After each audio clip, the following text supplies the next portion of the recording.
மாறிவிட்ட காலங்களிலே வாழ்ந்து கொண்டிருக்கின்ற பிள்ளைகள் நீங்கள். வாழ்க்கை நேற்றைய பள்ளி குழந்தைகளுக்கு இருந்தது மாதிரி உங்களுக்கு அவ்வளவு சுலபமா இப்ப இல்ல.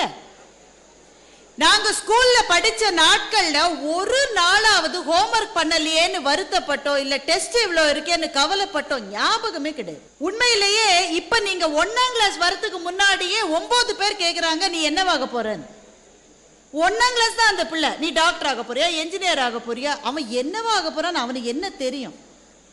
நான் என்னோட 5, 6, 7ஆம் கிளாஸ் படிக்கிறப்போ கூட எனக்கு வாழ்க்கையில் இருந்தது ஒரே ஒரு ஆசை தான். என்னன்னா, நான் படிச்சது ஒரு அரசு பள்ளியில. இந்த அரசு பள்ளியில என்ன பண்ணிருப்பாங்க, இந்த தண்டவாளத்தோடைய துண்டை எடுத்து பெல்லா கட்டியிருப்பாங்க. எனக்கு இருந்தது ஒரே ஒரு ஆசை, அந்த பெல்ல அடிக்கணும். இதை தவிர எனக்கு வாழ்க்கையில பெரிய ஆசைகள் எதுவுமே இருந்தது கிடையாது. ஒரு நாள் எங்க அப்பாவோ அம்மாவோ நீ அதுவாக போறியா, நீ இதுவாக போறியா கேட்டதே கிடையாது. உண்மையில சொல்ல போனா நான் என்னுடைய முதல் பேச்சு போட்டிக்கு போயிட்டு 3வது பரிசு எனக்கு கிடைச்சது.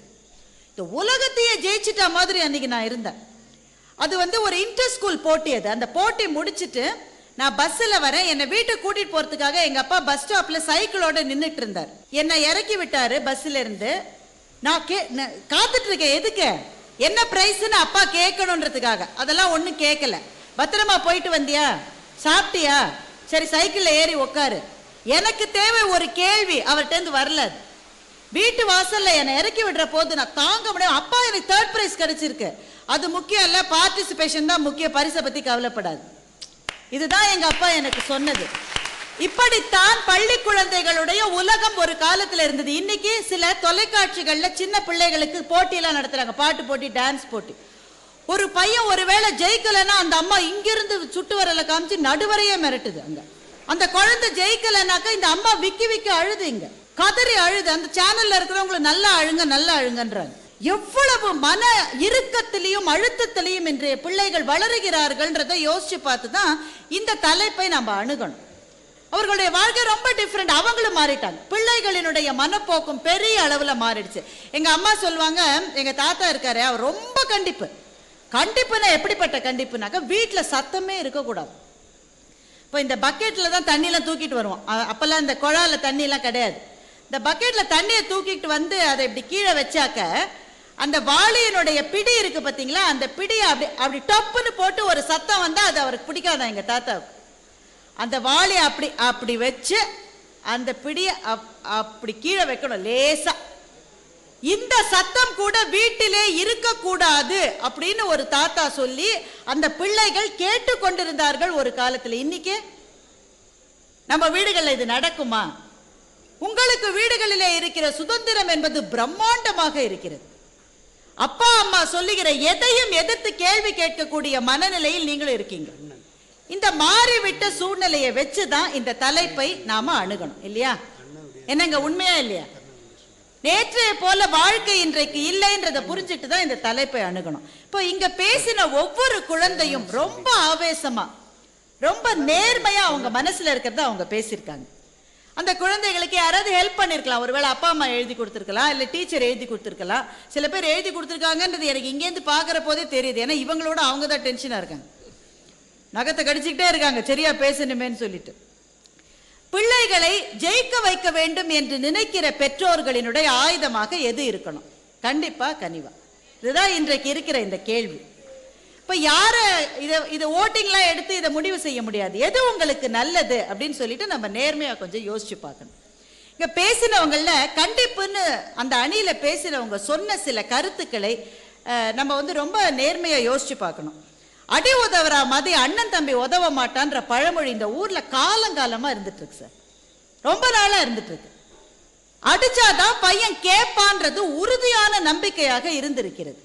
பிள்ளைகளை ஆசிரியர்கள் அடிப்பதை பற்றி நம்ம பெற்றோர்கள் கவலைப்பட்டதே கிடையாது. இங்க யாரோ பேசினப்போ சொன்னாங்க, அந்த கண்டிப்பு இதுல கண்ணை மாத்திரம் விட்டுட்டு பாக்கியெல்லாம் தோலை உரிங்கன்னு சொல்லிதான் ஸ்கூல்ல கொண்டு போய் சேர்ப்பாங்களா? இன்னைக்கு டீச்சர் இப்படி கையை தூக்கினாலே பையன் சொல்லிடுவான், நாளைக்கு சன் நியூஸ்ல வந்துருவீங்க. நீங்க கையை தூக்கிட முடியுமா டீச்சர்? இன்னைக்கு அடின்றது சாத்தியம் கிடையாது. இப்ப வீட்டுல அப்பா அம்மா அடிக்கிறது கூட இனிமே சாத்தியம் கிடையாது. ஏன்னா குழந்தைகள் அவ்வளவு சென்சிட்டிவான மன அமைப்போடு இன்னைக்கு இருக்காங்க. பிள்ளைகள் அவ்வளவு அடி வாங்குவதே ஒரு அவமானமாவே நினைக்கல. அப்ப ஆசிரியர்கள் தானே, அவங்க அடிக்காம நம்மள வேற யார் அடிக்க போறாங்கன்னு நினைச்சிட்டு இருந்தாங்க. இன்றைக்கு ரொம்ப சென்சிட்டிவ் ஆயிடுத்து பிள்ளைகளினுடைய மனது. அது அனிச்ச மலர்னு இங்க பேசின ஒரு குழந்தை சொன்னா, அது மாதிரி அனிச்ச மலர் மாதிரி இருக்கு. மற்றவர்கள் எதிரில் அவமானப்படுத்தப்படுவதை தாங்கிக் கொள்ளவே முடியாத மனநிலையில் இன்றைய பிள்ளைகள் இருக்கிறார்கள். இந்த நேரத்திலே அடி உதவுவது மாதிரி அண்ணன் தம்பி உதவலாம்ன்ற பழமொழியை வைத்துக்கொள்ளும். முதல்ல அந்த பழமொழியே தப்பு. பல பழமொழிகளை தவறாத்தான் நம்ம புரிஞ்சிட்டு இருக்கோம்.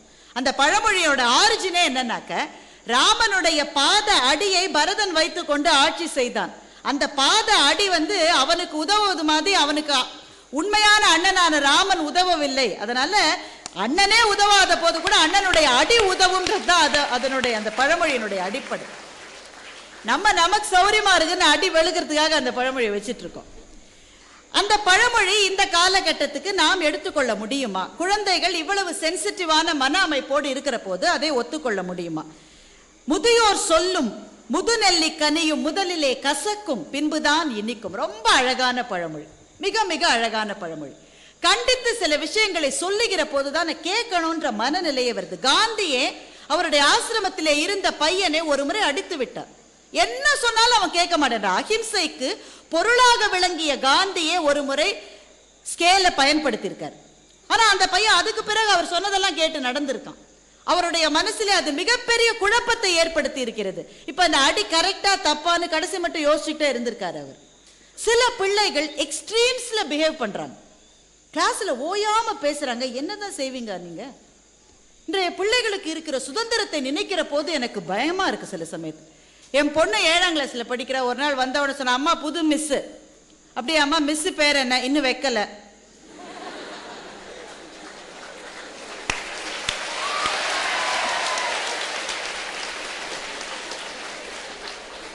என்ன செய்வீங்க? நாங்கெல்லாம் இந்த மாதிரி சொல்லிருக்க முடியுமா? ஏன்னா எங்க வீடு பூரா டீச்சர்ஸா இருந்தாங்க.